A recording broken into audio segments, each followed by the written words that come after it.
Good evening, everyone, and welcome to the council work session for the town of Bladensburg. Today is Monday, December 11th, and we appreciate you joining us whether you're here in person or tuning in through our social media platforms. At this time, we will consider ourselves called to order for tonight's work session and move to the next item on the agenda, which is the approval of the agenda. Is there a motion to approve? Moved by Councilmember Brown. Is there a second? Second. Seconded by Councilmember McBride. Any comments, corrections, or edits to the agenda? Hearing none, I'll call for the vote. All in favor, let it be known by the saying of aye. Aye. Any nays? The ayes have it. Thank you so much. Next, we'll move to the approval of the minutes for November 13th, the work session minutes. Is there a motion to approve? I so moved. Moved by Councilmember Blunt. Is there a second? Second. Seconded by Councilmember Brown. Were there any comments or corrections for the minutes? Hearing none, I'll call for the vote. All in favor, let it be known by the saying of aye. Aye. Any nays? The ayes have it. Thank you so much. For tonight's meeting, we do not have any appearances, so we'll move forward to old business and turn it over to the town administrator, Ms. Bailey Hedgepath, for an update on the Board of Election Supervisors. Good evening, Mayor, Council. Thank you for this opportunity to speak with you this evening. The Board of Election Supervisors met on December 6th at 3:30 p.m. Staff met with them, and what we did is we provided an update on a couple of things. I'm going to kind of take off my mask slightly so that you can probably hear me a little better, and I'll try not to infect Vito over here. Good. Okay, good. So we actually followed up with the town of the city of College Park, and we actually spoke with their clerk because they asked about, Attorney Ferguson asked us to contact some other agencies because they have some good policies, and she had worked with College Park for a long time. So during that conversation, we talked about a few things. We talked about their mail-in ballots and their drop boxes. They have at least 4 locations at College Park, and they purchased them from a vendor, and they're actually pretty affordable. They are about 14 by 14 sized, and they can be bolted to the ground and then picked up after the election and then stored. So they're using 4. I would probably recommend that we use about 2 because they're still a little bit larger than we are. They also provided us information on how they did their mail-in ballots and a sample of their mailings. Which actually a way to eliminate the affidavit as a separate piece of paper, and they have people sign the back of it, which in some ways, and they actually have a company that prints for a lot of different other entities that does it around the country. So I think that will improve some of our mail-in ballots and also improve the way that the board can evaluate, make sure that mail-in ballots have the affidavit and the ballots, so they're not separate. And then we talked about how they do their timeline and time frame, which was really important. Their clerk has been doing this for over 20 years, and she has a lot of experience, and she was just talking about how their board meets more frequently. They actually meet throughout the year, and when we met, we talked about that with the Board of Election Supervisors so that they would meet probably about 8 or 9 times a year, just to kind of keep themselves up to date on what's going on. As a follow-up to that, Ms. Miller, who's a clerk in College Park, just sent us a copy of some of their internal procedures and policies in regards to how even training for their election workers themselves, which is something that the board wanted to see. So after this meeting, and we'll be forwarding that to the Board of Election Supervisors, we're setting up a meeting in probably in January. So every month we will meet, and so we're going to go through those policies and procedures and then provide the council with an update of where we are as we're going to get, as we're doing it. But the memo I attached is a little bit more detailed, and it's also been provided for the record in regards to some of the things that from that conversation that I had with College Park. So what we'll try to do is kind of document it the same way for each meeting so that you can see where the Board of Election Supervisors is going. And I'm here for any questions that you may have on this item. Thank you, Town Administrator Bailey Hedgepeth. One question I have is with respect to the candidate materials and notifications, does she handle that part of the process too, or have another staff She- member to handle She that? does. I think the interesting part about what that conversation was, and I'm glad that you mentioned it because it was a good part of our conversation, is that she works with the actual Board of Elections chair in regards to once she gets a candidate in which she thinks is completed, she vets it with the election supervisor, the chair, and they kind of go through that application, determine if the person has all the qualifications, and then she notifies them to say, yes, we've got all your qualifications, we're recommending for this to go to the board. What I was saying is that, the issue came up in our election about whether or not were you able to campaign until you were on that agenda. What they do there is they basically notify the candidates, we've got all your information, you're good to go, there's nothing materially wrong, you're going to be recommended. That way people know that they can start to run for office, because there's no limitations on people knowing that they can campaign and do all those kinds of things. So it's not a formal, go campaign, but it also is the reassurance that we're not looking at it the day of that meeting or right before the meeting, and then the board has to look at it. They're looking at it throughout the period of time. So if you turn in your application 2 and 3 weeks in advance, you'll be able to know 2 and 3 weeks in advance that your application meets the standard. Excuse me. I hope that helps. Yes, that was definitely helpful. And then just the last question, I'm not sure if she mentioned it or not, but what is their process for notifying the community about the candidates? Do they do a separate hard mailing, or is it digital, something that they send out? They do something similar to the way that we do. The board has to approve it, by all boards will have to approve that slate of candidates that were on the ballot. But they do the online, they also do a mailing. They can do a mailing out to people. We can determine if we want to do a separate mailing. I think that we do it through our newsletter, but what we can do is probably time our newsletter better so it coincides in election years with the timing of when the ballots are going to be released, so that we can let people know that. So that's part of this whole idea of when they're planning it, is to plan all these dates in advance and to kind of make sure that we are that we're communicating and that it lines up with our dates, or we just have a special election newsletter. Mm-hmm. Right. That makes sense. Council members, any questions? Councilmember Blunt? Yeah. What about stamps for the residents when they mail it back in, their ballots? Were you going to do that, or have a process where you go to the buildings, or have they got that for So you? this is interesting because what they did as a policy decision, which is what we'll bring up to the Board of Election Supervisors, is that they always have, that they always include postage. And so the company that does the professional metering will do a metered mail. And it actually has, and so I'll send the council what she said. She actually sent me a sample of what their ballot looks like with the metering, and it says on the outside, election materials, official mail, and it's all printed with that kind of information on it. I actually think, I've looked up the company that they use, which is out of New York, and they do it for a lot of towns and cities around the country. But I think it's a pretty solid way that you would do it with the metering. I think it's better than doing the stamps, because at least the metering, you only get charged for what people return. Right.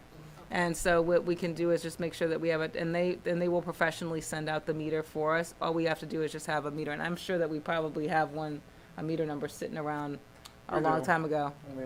Yeah. It's in the dungeon Yeah. somewhere. So all we have to do is just revive that. It doesn't take much to revive it. Somebody's back pocket. Yeah. Okay. Yeah, we can revive her. Quartermaster can track it down. Yeah, we can revive the old meter and just use it. So that's what they do. That's what the other towns and cities do. I think it's a little bit more efficient than, because we did look at what our numbers were of the number that were mailed and the number that were received by mail. It was about 50% of those mailed came back by mail. Okay. So so just to let you know, so if we had we put postage on all of them, half of them Right. would never be used. Because some people are going to opt to drop theirs off anyway. Exactly. So we Right. wouldn't want to pay for that postage up front. Yeah. Okay. Councilmember Brown, thank you for your patience.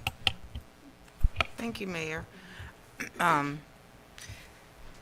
In terms of their process for vetting candidates, and, you don't have to answer that now, so can we just put that on the agenda to ask them, what is their process? How do they vet candidates to ensure that they actually, I mean, Yeah, I mean, kinda- but yeah, so I'm- we can certainly provide it, but it would be the same process that Well- we would employ our own issues, like whether or Yeah. not the person lives in the town and things like yeah, that. because so if we can find out what their vetting process is, Yeah, she because has I a don't know list. if it's something a little more thorough than what we do, and I'll just kind of leave it there. Okay, Yeah. that's fine. Okay, that's fine. mhm, Yeah, what we can do is I can ask them for what their listing is. They have a candidate. So part of the first information, Councilwoman Brown, which we did, we're working on, is the candidate handbook and what they need to provide to us and Yeah. how they need to That's fine. provide it. Yeah, And so yeah. that will be the list that we will probably start to use as Mm-hmm. well.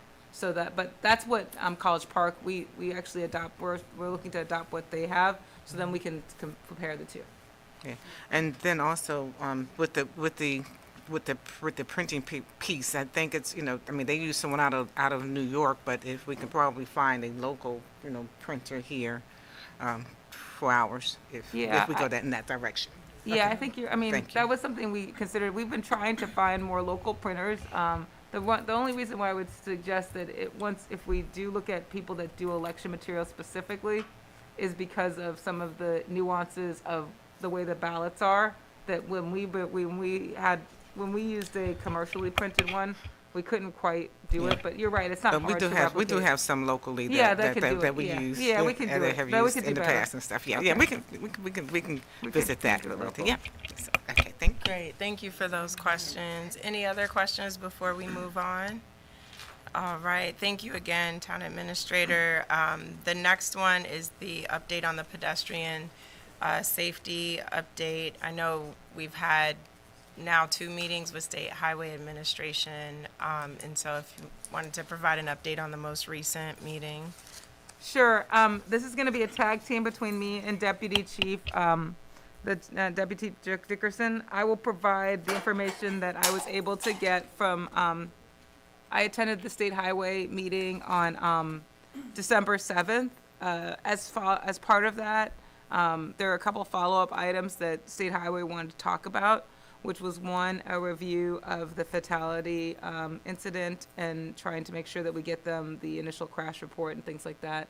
Now, since that's at the state's attorney's office, I'm let the chief to kind of guide them in the right direction there. They also gave me an update that they're looking at another signal on Annapolis Boulevard, which I think is what we were talking about, and that they'll have that review for you all back shortly. We actually talked about the overall roadway of Annapolis Road, and sorry, I did call it the Boulevard before, Annapolis Road, and making sure that there's an overall study of the road itself. I mean, I think that the issue that a lot of people have noticed is that the road is very busy, and it's not pedestrian friendly because there's no islands of refuge for people to walk through, and I think it's been an ongoing issue for the town. They were saying that there's no study in place, but they recently completed a feasibility study as part of the bike path and from the Peace Cross. So the two ends of it to come from Cheverly down and the Peace Cross up, but not in that center section. And so we kind of believe that there's an opportunity now to do the whole stretch. And that one short-term solution is that they would do, oh, sorry, this is another issue. Sorry, let me leave that one alone.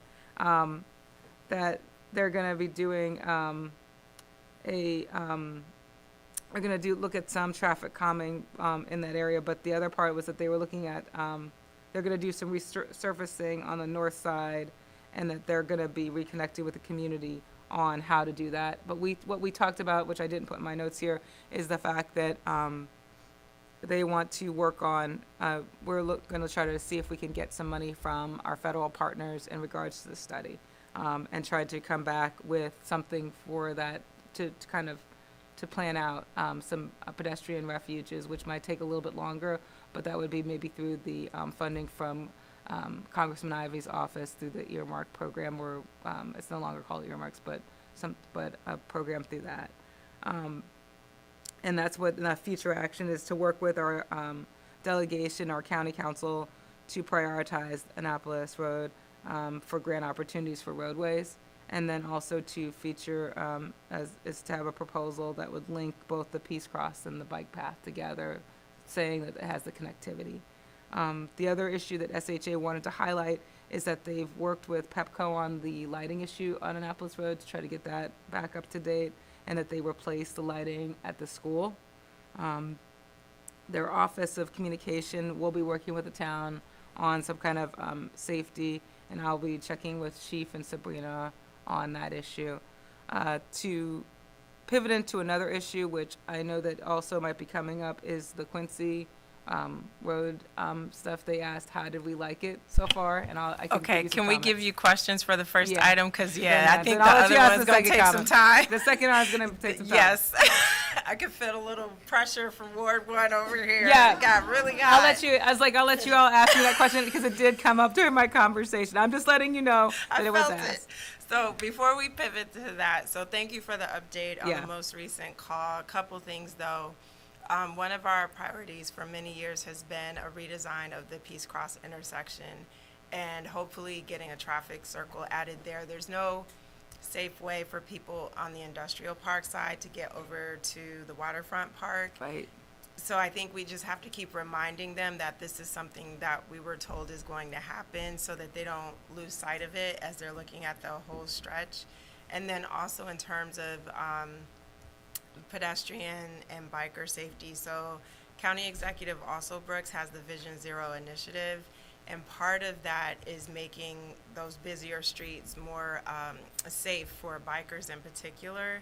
So I think that could also be an opportunity, not just on federal funding side, but also on the county side. We know there's going to be shuffling in 2024 in terms of that role, but still, I can't see anyone just totally giving up on that initiative because of the fact that we have so many people who want to bike to work in the county. It is becoming more popular. The other item is, I know we signed a letter of support for the county to that end for a bike trail to be constructed Cheverly to Bladensburg, but it's on the backside. Right. So again, just in thinking about the overall context of biker safety and pedestrian safety, that's also happening. So I think it gives us leverage to ask for more so that we're connecting to the trail on that side, but not leaving this side. Because, for instance, my job's Northwest DC. In order for me to get there, I don't feel comfortable biking on Annapolis Road. I take the neighborhoods when I do cycle, but then it's dangerous when you're riding at 5:30 in the morning because it's pretty dark out there, just trying to get over to the trail. Yeah. So I think just holistically making sure we tie all those things Yeah. together as we follow up is important. But just wanted to, and also thank you for letting us know they are open to the traffic light consideration. I know more research has to be Right. had there, but then Chief Collington mentioned having the metro counts for that area, and we saw those things down on the roadway, and Deputy Chief didn't know if you had any numbers in terms of those items.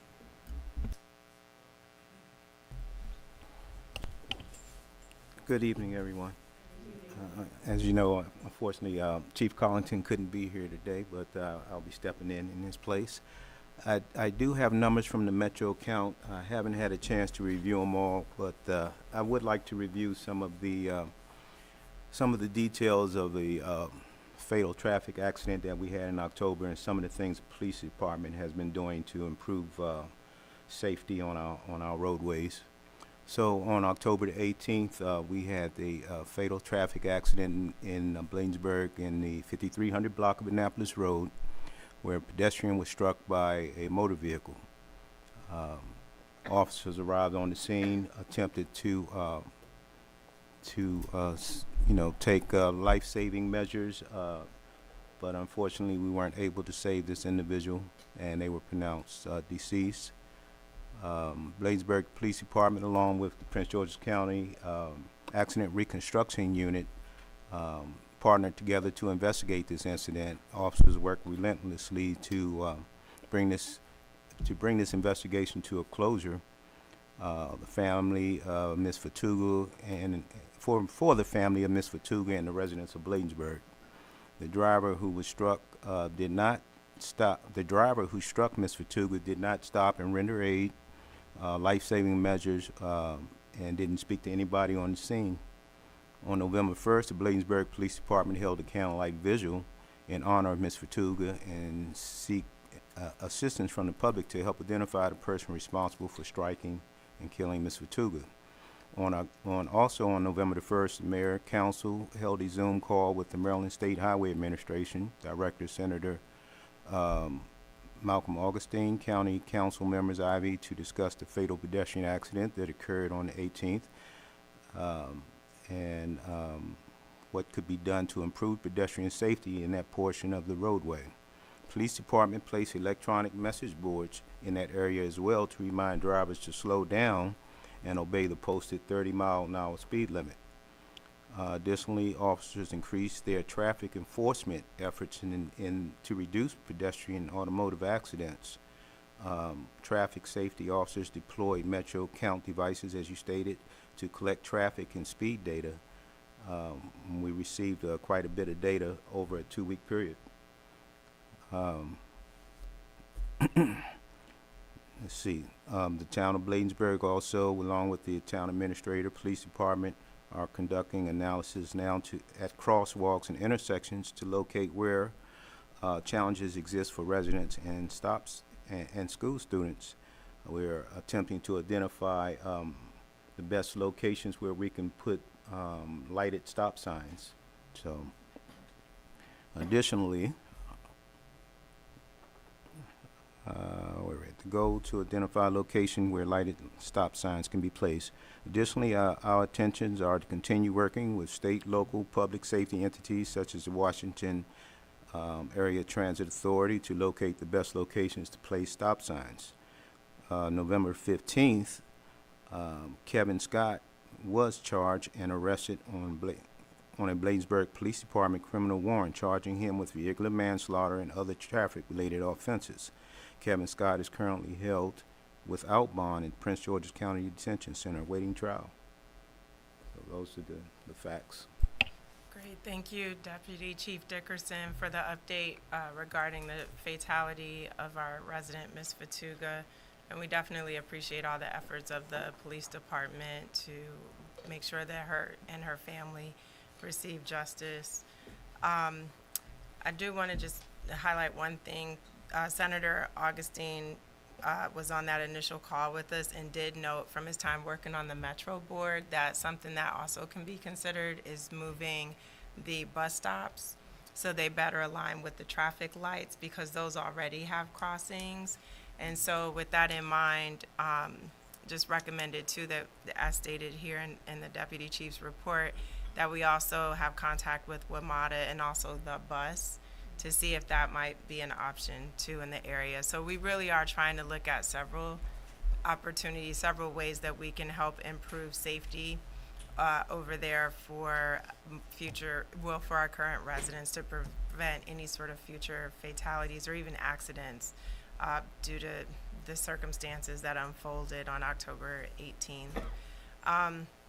So if there's no other questions about that, now we can shift to the other SHA matter, which is 769C.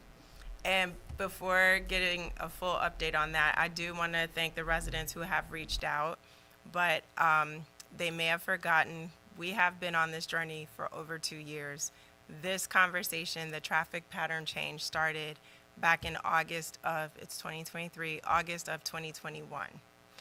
And from that, we expressed concern because of residents in the area coming to us with complaints about speeding and traffic just not following the rules on that stretch of roadway.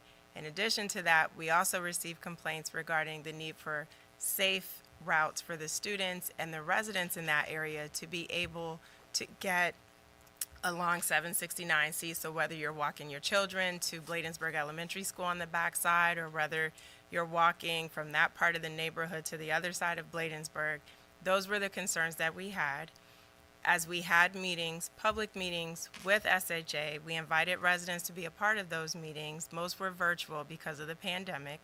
We had the opportunity for the representatives from SHA to answer and, actually to present their ideas, and then also give residents the opportunity to ask questions. So these things have happened over the past several years, and once we got to the point where we knew from SHA the decision, what they could support was the one way to help curb speeding, to help address a lot of the traffic issues, and also give us pedestrian access. The digital signage went up. On top of that, we also communicated with local businesses, not just in Bladensburg that would be impacted, but right outside because of the commercial vehicles that frequent that two-way stretch, because we wanted them to know it was going to become a do not enter, a one-way situation on that street. We reached out, went door to door. I know our staff did. I think we had police explorers out there in the dead of heat this summer going door to door, handing out flyers. Councilmember Brown and I, we were out there tag teaming. These things have happened for months and months and months. So for people to tell us that they had no idea this is coming, I just don't understand how that's possible with all the notifications that have gone out. Granted, it has been over a stretch of time. It didn't happen over 2 weeks, but nothing does with SHA. It takes time. And so we did this because of what we heard from residents. This was the response. This was the solution that we could get from SHA. So that is what got us to where we are today. This does not substitute the larger infrastructure project that still has to happen on that stretch of roadway. This is temporary until they have funding in place and all the engineering studies that are required so that they can redo what lies under the roadway to prevent the significant flooding that still is an issue on that stretch of road. So on, what was it, December, the date that it went into effect, the one-way, or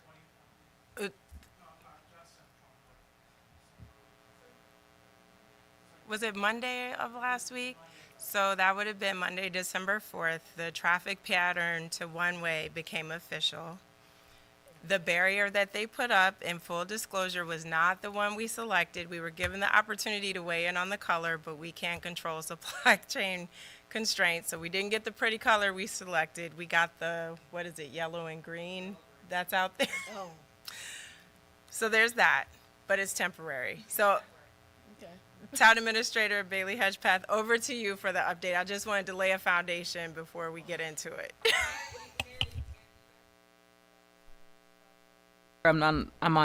Sorry. A lot of what you just said is somewhat what I was going to say, but what the issue that I spoke to the SHA was in regards to the temporariness of the current situation in regards to what can we look forward to. They are willing to, after this period of time where they're trying to test the road pattern, that they would be willing to work with us on, something that's more aesthetically pleasing. They understand that the barrier right now is not what we're looking for as a long-term solution. I think the other issue that I think that they wanted us to be able to help them with is that kids know that they can walk there, that it's not, because of the barrier, because I did mention that in some ways the barrier might have been off-putting for people to walk through. I did mention that I had gotten that comment, and I actually walked that stretch with some consultants actually the day after it was put up, and I felt really safe walking that roadway because of the barrier, because you kind of knew that nobody could come over there. So that maybe we can start to highlight that for residents, to say that this is open, especially in the spring, and maybe so that people can, in the winter, that they can know that kids could walk that as a safe route. And I did ask SHA for some help with that, but they're willing to have a dialogue, and I just wanted to let the council know that they're willing to have a dialogue, and as well as staff. I had actually gone out there with some consultants to look at some designs that would make it more attractive if it does become a one-way, or even if it doesn't become a one-way, how to make that sidewalk more attractive for walkers, bike riders, etc. So that's more of a safe route, and also a green route because of the flooding. So I'm here. And was there any mention of the planters? Because that was something we had discussed, knowing it would need a little beautification along that stretch. So I mentioned the planters, and I said, I think we had talked about some planters, and I think what their point were, that's why they want to have a discussion with the council because I think their issue is that in order to significantly stop that traffic, there wouldn't be enough planters to keep that traffic down. So they really want to kind of talk about that concept, and also getting people to understand that it's a one-way now versus being a two-way. And so this barrier in some ways is to start to drill that in people's minds so that then you can have a less obtrusive barrier. But I'd say it's a conversation. Councilmember Brown? Yes, I know, Councilwoman. I was like, Hi, please.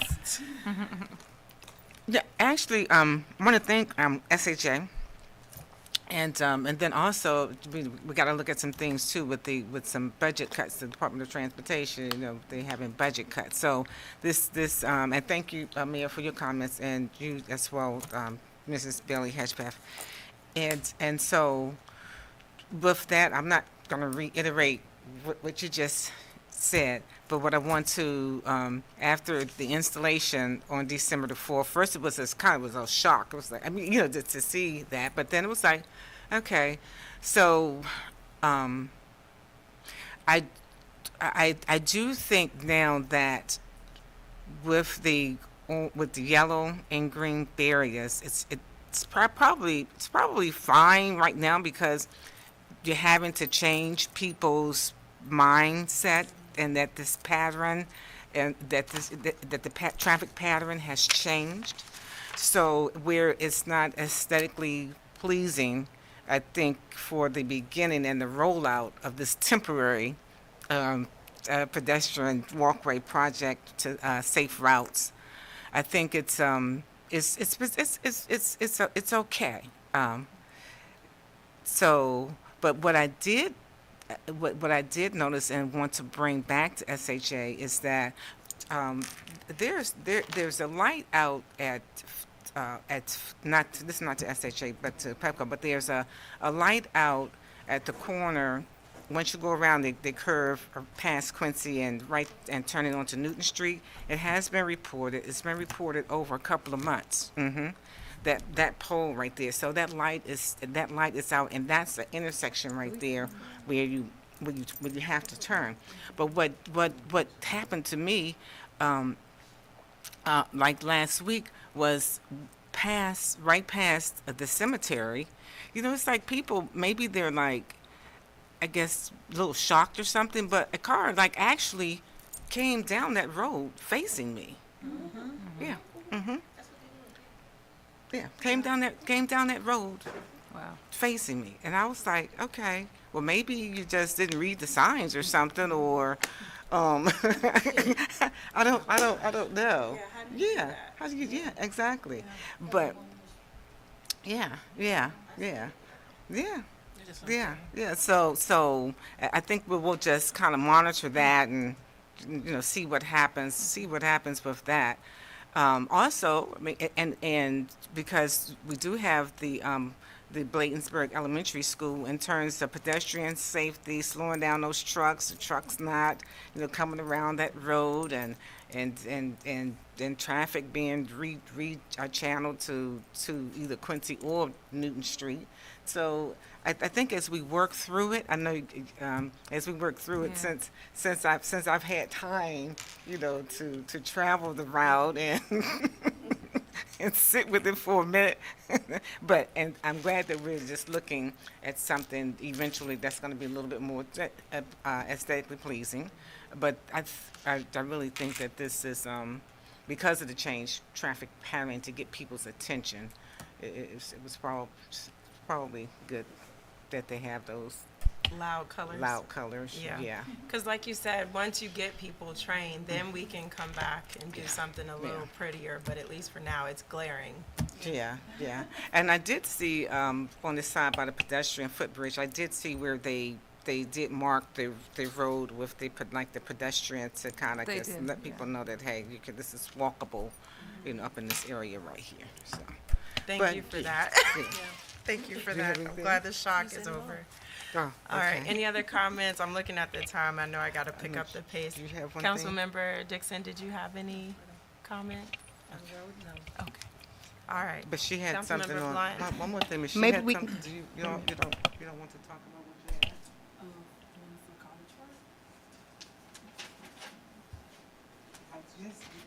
just get the mayor's attention when you have a question. Yeah, just let me know and I'll come back to you. Councilmember Blunt? Maybe, maybe the police department can do a PSA. Hey, you see this road? Go this way, not this way. Because they always doing PSAs. Exactly. We need your help with some marketing. Deputy Chief, I don't know if you can put on a Well- Santa hat and rap a little Yeah, bit, but we need we something. could do that too. But I will add that some of the issues in that area have been brought to our attention. The chief put out something today, as a matter of fact, to the staff stating that there are issues over there. Some of the issues were brought to our attention by the crossing guards. They were stating that they were having a problem with vehicles parking on the side of the road between the hours of 7:40 and 8:10 in the morning, and again between 14:20 and 14:40. They're parking on the side of the road, blocking the roadway, and also vehicles were observed going the wrong way. So officers will be in that area enforcing traffic. So just bring that to your attention. That's perfect. Thank you, Deputy Yes. Chief. And then similarly, do we have any cameras that can be deployed there? Because, you know, sometimes human behavior, if I see a police vehicle, I won't be naughty as a driver. However, if the police vehicle isn't there, drivers might be tempted at 11 o'clock at night to go that way, whereas the camera, it's going to snap your beautiful shot, of your license plate and your vehicle. That is definitely a tool that is at our disposal. I will bring that to the chief's attention and our traffic enforcement officer to see if we can make that happen. Perfect. Thank you. Councilmember Brown? And one other thing, Sean, Mr. Sean, if we can, I guess, because I had also had a couple of conversations with Mr. Purnell, and he was looking into it as well, calling Pepco about that, because they know about it. It's just been 2 months, but it's right there at that corner, and it's dark. So if we can, Yeah, I just pulled it up. We actually reported back on September 19th, so we're going to have to reach out to Pepco and find out what the cause, because right now the status says this light will be fixed soon, but it's been saying that for 2 months now. Yeah. So yeah, we'll definitely follow up on that. with And then that- if you email it to me, I'll also forward it to our government relations person and make him aware. Sometimes if I push it over to him, it gets handled a little faster. That's actually who I was going to reach out to Okay. for it too. So, but Okay. I'll And definitely then CC you on the email. In the meantime, is it possible to do the trailer at that intersection just What- so that it's not so dark over there? We would have to get. You're talking about the one we currently have up there and relocating it down to that intersection? Is it possible or is Yeah, I mean, that? anything's possible. I mean, yeah, we'll just confer. Let me check with the chief and then Okay. yeah, but anything's possible. Because at least that would help temporarily, and then I'll try to get in touch with Mr. Ruffin Yeah. about to the get that light ticket. fixed. Okay. Yeah. All right. Any other comments or questions? Councilmember Dixon? Okay. All right. So we'll move on with the agenda. The next item we have here is the budget schedule update. Mr. Tonelli? Sure. Hello, Mayor and Council, and our public attending, and also those online. I'm going to share my budget calendar. I'm going to wait for the delay here for about 3 or 4 seconds to make sure it comes up okay. I'm sure it does. We put this out now as kind of a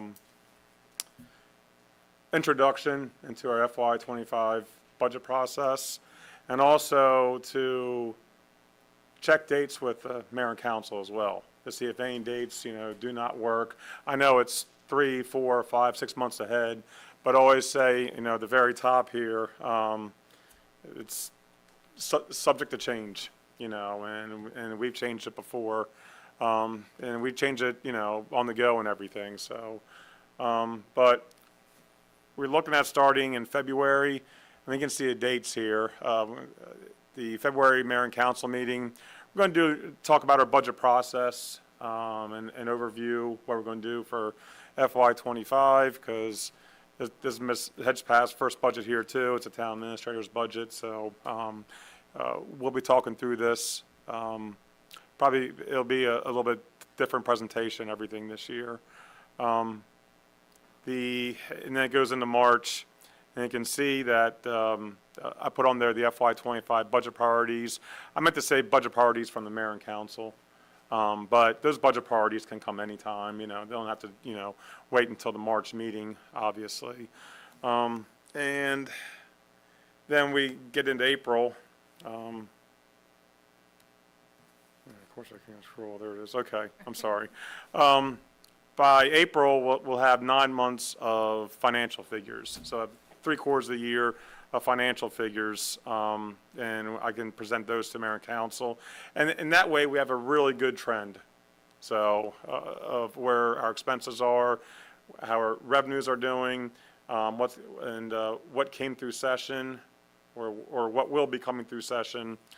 And then you can see also, following the April mayor and council meeting, have 2 budget work sessions back to back.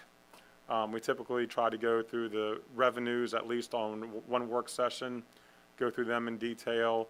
Then the second work session, go through the department financials, the department budgets. But again, all this is going to be fluid, obviously.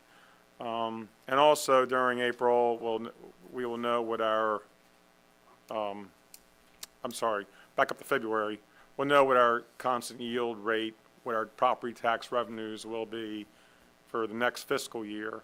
We'll know that in February, which is going to drive a big portion of our budget. And we'll also talk about tax rates too, impacts on tax rates, current tax rates, the trend in tax rates, you know, in the county and other municipalities, so you can see what's going on in comparison what Bladensburg is doing versus, I mean, we do tax rates from any county really. So just so you can see how these budgets are funded. And we get into May. Now May, we have our, for the May work session, we normally do budget updates there and changes. And also have the constant yield hearing. That process we go through every year, that's changed this year. And they asked the state how that's going to change. They haven't put their technical memo out yet, but hopefully we won't have to go through this whole process again of advertising and everything else. We still might have to have the hearing though. And May is also the first reading of the budget ordinance to get that on the schedule, basically. To get, so it's introduced in May and then approved in June. And have another budget work session in June as needed. Some years we've done them, some years we've done 2 budget work sessions in June. Some years we didn't do a budget work session after the May work session. So it all depends what's going on next year. So I'm just trying to prime everybody pretty much. And then you can see, I even put when the MML conference is on there too, just to make sure it didn't conflict with anything. But that's at the end of June, so that's not going to conflict with our normal meeting schedule. So I guess this is tentative right now, so just check with what you have.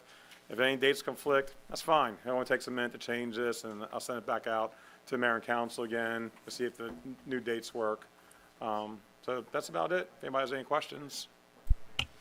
No questions, but thank you for getting this in front of us early so we can check our respective work schedules just to make sure we don't have any conflicts. So maybe by the next meeting, we can come back to you after we compare calendars and see Yeah, it's fine. if there's any conflicts. But I love how it's set up. We've got 10 meetings on here. So if we need to let one go, we can, like you said, if we're in a good place. And so it helps set us up for success.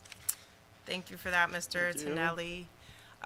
So it's 6:15, well, just turned 6:16, and we have the COG appointments and committees up next. There's a draft resolution appointing council members and staff to participate in the COG boards and policy committees for the 2024 calendar year. So just for the benefit of residents, the policy committees that are before us to consider submitting staff and council representation to are the Chesapeake Bay and Water Resources Policy Committees, the Climate, Energy, and Environment Policy Committee, the Food and Agriculture Regional Member Policy Committee, the Human Services Policy Committee, and then the Region Forward Coalition.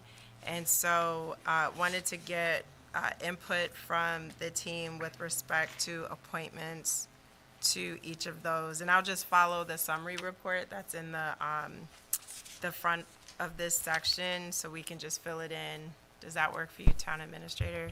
Okay, so for Region Forward Coalition, this oversees next steps recommended in Region Forward and advises COG Board on future comprehensive regional planning and implementation activities. So very transportation focused. The coalition's primary responsibility includes overseeing the Region Forward performance baseline analysis and future regional progress reports. Use Region Forward as guide to update the regional activity centers and create clear strategies and initiatives to support the transformation of regional centers into complete communities. The coalition includes members from public, private, and nonprofit sectors, which all have a role in helping the region meet its goals. And also, the reason transportation came to mind first is because they do collaborate a lot on transportation solutions for the broader region, and thinking of the maglev and how we push forward for that for Region Forward. So any takers for the Region Forward Coalition? I'm gonna stay on my same committee, but I'll say that when we get there. Okay, so we don't have anyone for Region Forward. We'll keep moving down to Human Services. I was going to say, Mayor, is that was, Mr. Charnovich was the representative on that before. So just Okay. letting you know that was a staff member didn't hold that one if you wanted to. Gotcha. Okay, yeah, if possible. And then next is the Human Services Policy Committee, which advises the COG Board on a variety of issues, including housing, homelessness, public health, foster care, child welfare, mental health, and substance abuse. Okay, so Councilmember Blunt has raised her hand for that. Okay, so we could probably tag Chief again as the alternate. Chief, if you're watching, text me if you don't want that to be the case. And then Climate, Energy, and Environment Policy, I would like to continue there, if others are okay with that. Okay, James. Alternate. Town Administrator, you're still good being alternate there? Okay. And then Chesapeake Bay and Water Resources. Continue to stay on that one. Oh, okay. Councilmember Brown. And we need an alternate who can also attend the meetings if she would be so inclined. It takes the pressure off because you have your primary person, but it is interesting just to be on the calls and learn about what they do, especially with your background in sustainability. Okay. Thank you, Councilmember Dixon. And then Food and Agriculture Region Member Policy. Anyone interested for that? I'll stay on that one. Okay, thank you, Councilmember McBride. Do you remember who the alternate was? It was Brown. It was, I mean, oh, Route, okay. yeah. I could try to be your alternate. If you can't make a meeting, tag me in. Does that work? Okay. So we don't have a designee for the Region Forward Coalition. However, we have Human Services Policy, Climate, Energy, and Environment Policy, Chesapeake Bay and Water Resources Policy, Food and Agricultural Regional Member Policy. So any staff members, one more time, want to do Region Forward Coalition? If, Yeah, Vito and I. If you need help, yes. Okay. Vito and I will Yeah. we'll do those. Yeah. And then if we'll do the alternate for the one of us will do the alternate. okay, so I'm going to say Bailey Hedgepath and Vito for alternate, Mr. Tonelli. Okay, or however you flip-flop it. And then what I'll do is, as part of the reading, we'll put these in for you to do a vote. Okay, perfect. So we'll vote on these in the 7 o'clock meeting, but it just helps to have the names already identified there. And so the next item under new business relates to town events and projects. Town Administrator Hedgepath. Yeah, I just wanted to keep this a little bit short, but the town is always busy every month, and I think this is a really good time to kind of talk about things that we've done in both November and December. I know that my reports look similar because a lot of the things are similar, but what's actually I wanted to share is that in the month of November, we really got some really good work done with the Port Town sector plan that was coming up, and just that came up in December and started that process. That kickoff was really successful, and there will be opportunities for the public to participate in the Port Towns plan, and it's really important because this is a 2-year process that the community really needs to get involved in, because in some ways your sector plans help to shape the overall development of a town over the next 12 to 15 years. The last plan was completed in 2008, and so it's a really important process for residents to kind of get into. The other thing that I kind of want to highlight is we talked a little bit about it, was the flood channel project that is the other that we've been working with, that we've worked with the county on. They are now doing the right-of-way agreements, and I wanted to stress that if you see somebody trying to do the right-of-way agreement, please speak to them, and so that we can get an idea with the county what's going on. Those right-of-way agreements allow the county to move forward on that flood planning, and so that was a major accomplishment in November. And as far as December's goes, we're also working on this tree planting issue. I just got another email in regards to it, and you actually have another item that the police department's going to be working with us on tree planting. This urban canopy issue, as far as having trees in areas like Bladensburg, really helps to reduce creating heat islands, and actually helps us to retain moisture, and actually and reduces our chances for flooding by planting these trees. It's really important. So Chesapeake Bay has been and the state have been funding at least 4 projects in the area.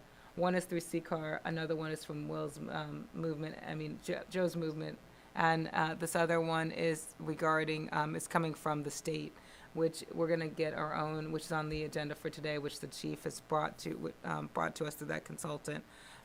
So if you need a tree, please call the town. We will get, actually with the two programs we already have, they will not only plant the tree, but they will care for it for the first 2 years. So they will help you to get that together. What I also wanted to straighten out also is part of our bond bill funding, which is one of the last things that I'll bring up, that what we've been working on with last month. We had the Amen Trust here to talk about Bostwick House. And we have a bond funding for $500,000 with Amen Trust, and the town has, we've been working with Amen Trust in order to start to spend that money on stabilizing the property and making some major repairs. Amen Trust has been a great partner in regards to this, and last month the council graciously, allowed us to hire an architect, which we've been working with now full steam on trying to get those repairs done. The other part of the bond bill funding is the town hall. I know that everybody's anxious about a town hall, and I wanted to let you know that we've been working with the Neighborhood Design Center on a pre-planning process.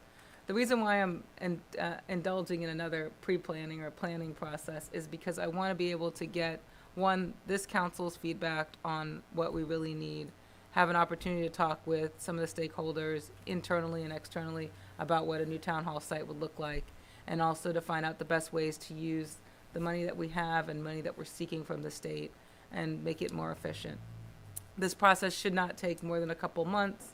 I'm actually have a meeting this week with Neighborhood Design Center to talk to the consultants so that they can start to come in January and early February to start that. So those are some things that are going on. And as far as community events that have happened, I guess I would be remiss not to say that this has been an event-filled time. We had our Yule log. We also had our senior gala, and we've had 2 food distributions in the last less than 4 weeks. So, and I know I'm forgetting something. We have Shop with a Cop, and we are going to have Night with Santa this week coming from our police department. So we are out there in the community doing a bunch, and I appreciate the council's support through all of this, and I'm here to answer any other questions that you may have. Thank you, Town Administrator, for that. Given we only have 30 minutes left and we have several financial matters and resolutions on the agenda, we do need to discuss it as part of our work session. Anytime there's things that have financial impacts, we have to discuss them at the prior meeting. We can't introduce those items in the meeting that we're voting on them for. So wanted to move forward with the items, beginning with the budget adjustment 4-2024, approval of a budget adjustment for expenses related to the technical assistance panel, consulting services, and other related expenses for the Bostwick House, just kind of pivoting off of the update you just provided. So if you want to talk us through that. Sure.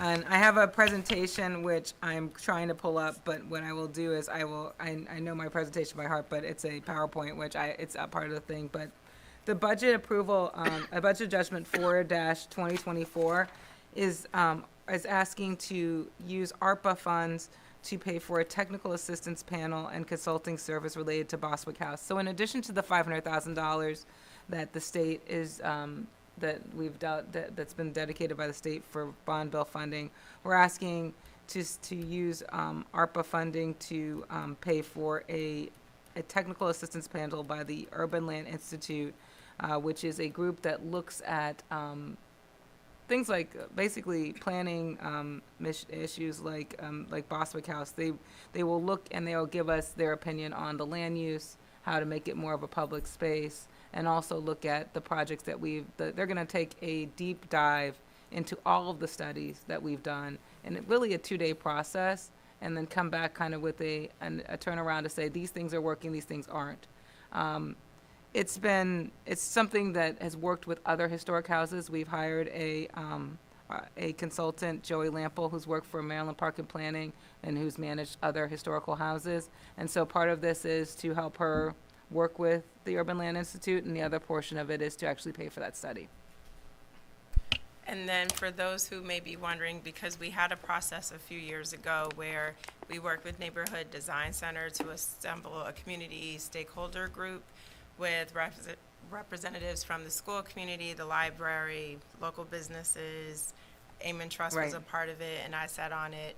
And the idea from those meetings over that year to year and a half time frame was, what do we as a community want to see happen with Bostwick House? So we go through this whole deliberation process, we get to the end, and what we realize, there isn't one thing, but this building has educational impacts and opportunities. It also has event usage and space opportunities. So because we didn't arrive at one thing, we kind of said as a community, to help students, we can pull in the education piece and learning.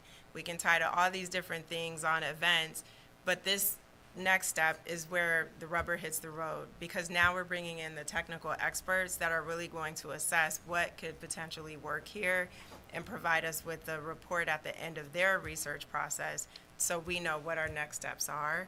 So I appreciate the update from you on that. The one question I did have too was, can this be pulled down from the bond bill funding? I know we have to do the budget amendment to cover it because it wasn't initially in the budget. However, once we get the actual funding from the state, can we draw this down against that? I've asked for a clarification from the state on our original funding to see if we can use it for consulting services. I've asked for about $50,000. Mr. K. Wood's scope is about 50, right? I mean, it's about 25. So what I can do is ask if we can adjust it slightly for more consulting services. It will be, the other issue that we're waiting on is what comes back from the Amen Trust architectural rendering as well, so that we can finalize that budget. But, so the answer is not no, it's not. It's probably, it's a maybe, it's a good strong maybe that we could probably do it. It's just more the fact that I just need to see what comes in this year. We'd like to spend out the money as soon as we can. So if we can use Bond bill will use that first, and ARPA would be second, but ARPA then also has its own timeline. Right. So spending ARPA first and maybe bond bill second, because you have a little bit longer to spend bond bill, so that's the reason why we asked for it to come from ARPA, and then we can do the switch if we can get it out of bond bill. Gotcha. So potentially TAP funding, potentially architecture funding, and then what about the consultant? Ms. Lample, could That's that what- be billed against the bond? That's what as we're, well? that's what I'm, so both of Okay. them are, that's the reason why I put consulting services, that they can be pushed either way, because I Gotcha. put them, so I did, but we did ask for consulting architectural services as one line item in the bond bill. I see. So they're one combined. Okay. Thank you for that. Councilmember Brown, you had a question? Oh, sorry. Did you- Vito, did did you you have have a something? comment? Oh, no. Thank you. I I mean, it's but the Boswick House. I mean, just been working on that. I'm glad to see that things are moving. But how many more studies? How many more? How many more before we really I get to revitalizing that place? Because I know with the chimney, when the microburst happened in 2011, we came back in 2012. Was it 2012? We came back in 2013. I mean, so it's just been that span of time. So and then with the bond money, if we're spending it all on these consultants and everything, what's going to be left to kind of do some repairs Yeah. No, to the infrastructure? That's a great question, and we did put money toward major repairs for the Right. buttress and It's- something else. the buttress It is- was 100. The So we're buttress is doing already being both. funded, the buttress is being funded by, actually historic preservation grant that we already have. We have there's over $1 million in repairs of the building, I would just say easily, a couple $1 million of repairs of the Right. building.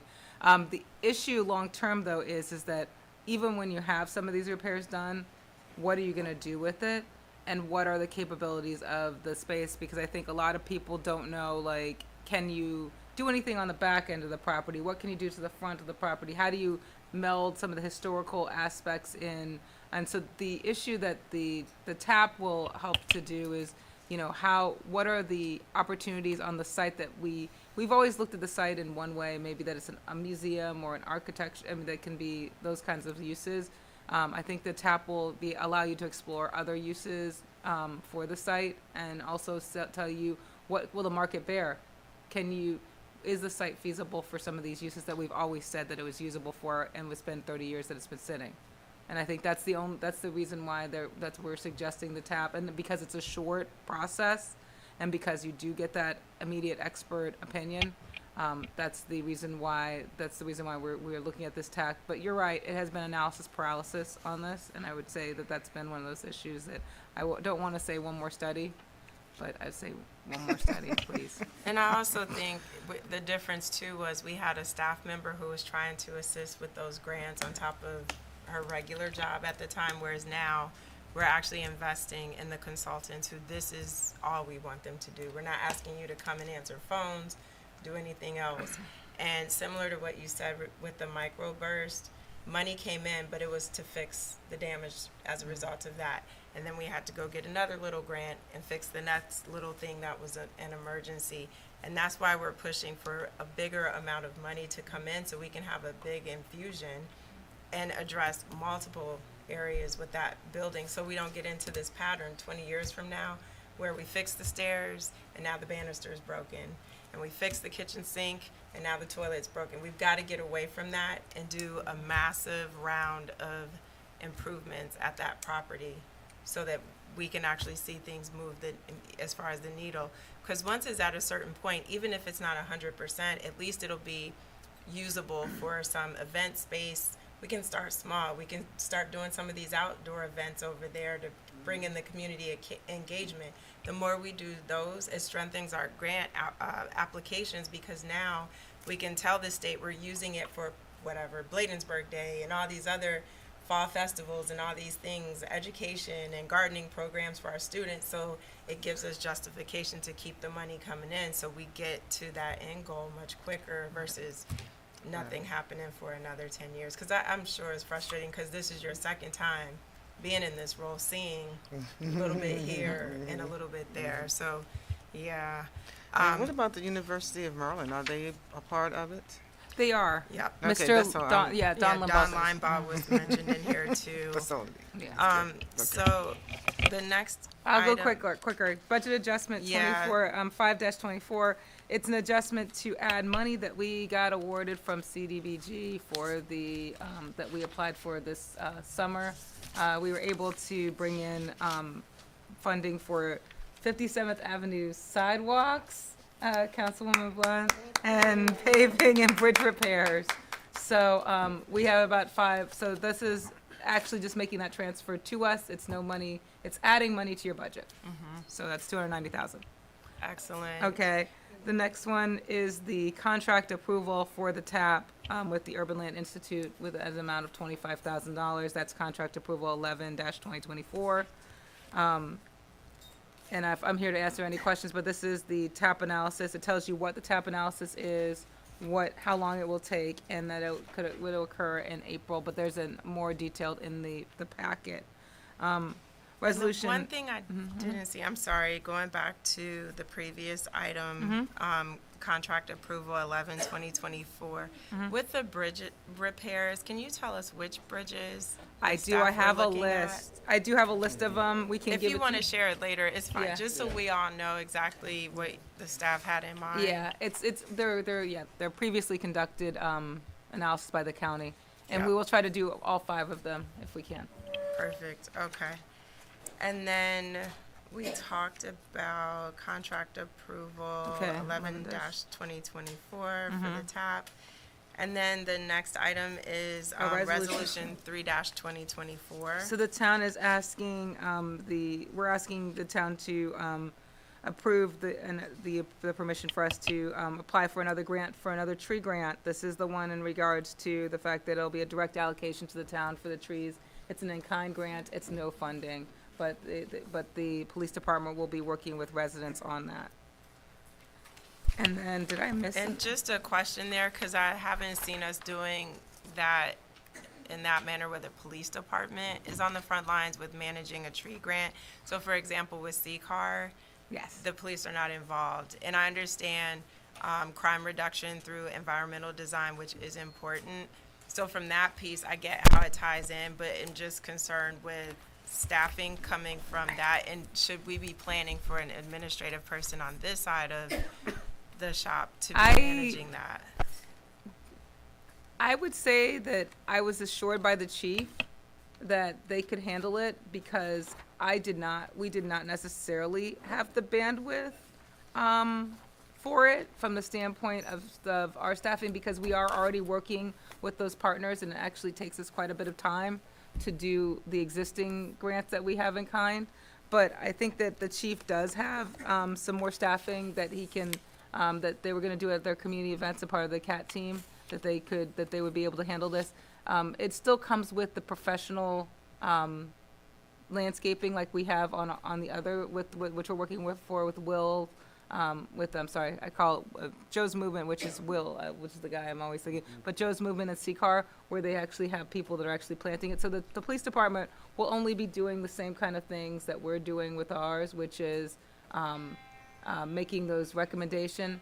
But but this program also has more of that CEPTED look at it. So that's the reason why it's more appropriate maybe in the police department, but we will help with it. It's just that there's a lot of free grants right now. Any questions from the council regarding that resolution? Okay. So with that. And then number 4 was just a resolution for the town to apply for the sustainability renewal, and that's it. So last one is the sustainability renewal, which is what we need for community, development, which allows us to apply for other grants with the state. If we don't renew this, we are ineligible. We're working with the rest of the port towns on that application, and so each one of the towns we want everybody to just write a resolution saying that they support us being green and that they're acknowledging that we're going to stay green. We already have done this for the last few years. It's a rewrite of a 2016 resolution. Thank you for that. Any questions for the town administrator? All right, hearing, that- oh, sorry, I'm sorry. Councilmember McBride? I'm sorry. Ms. Hedge President, on that going green, does that still entail with the bus stop? Oh, that's Tree all right. planting? Yeah, so I'll keep my updates quick. We did apply for that bus stop grant for the green bus stops in this last round of information. So yes, we will use those applications that we've made for different green initiatives as part of our application for the sustainability. But we did make that application in early December, late the 30th of November. And just for the public's awareness, Councilmember McBride is referring to those green bus stops that we are looking to install throughout the community. And they actually help with our application and certification because we get points on all the things that we do that are green in nature or sustainable to justify that we are meeting the rubric that they've determined in terms of having all these different things show you're a sustainable community. So, yeah, thank you for asking about that. So if there are no further comments or questions, I'll call for a motion to adjourn. I so move. Moved by Councilmember Blunt. Is there a second? Second. Seconded by Councilmember McBride. Any further comments or questions? Hearing none, I'll call for the vote. All in favor, let it be known by the saying of aye. Aye. Any nays? No nays, we're adjourned. Thank you so much.